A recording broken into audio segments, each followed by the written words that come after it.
सद्यस्थितीत राज्यात 46 लाख कृषी ग्राहकांपैकी 33 लाख कृषी ग्राहकांना आपण दिवसा वीज पुरवठा करू शकतो आहे। त्यामुळे आता फार थोडी गॅप राहिली आहे। या वर्षाच्या शेवटीपर्यंत ती गॅप देखील आपण भरून काढू।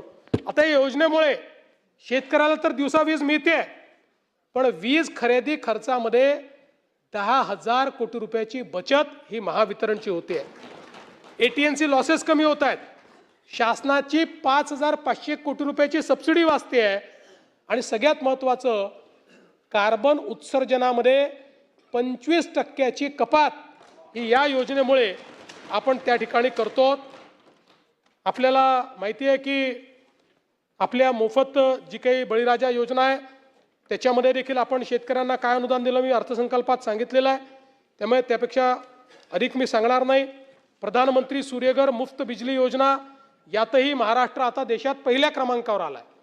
सर्वात जास्त रूफटॉप सोलर हे देशामध्ये आता आपण त्या ठिकाणी लावलेले आहेत आणि मला असं वाटतं की या माध्यमातनं जे लोकांना गरीब आहेत, मध्यमवर्गीय आहेत, यांना मोफत वीज हे स्वप्न या माध्यमातून आपण पूर्ण करण्याचं काम या ठिकाणी करतो।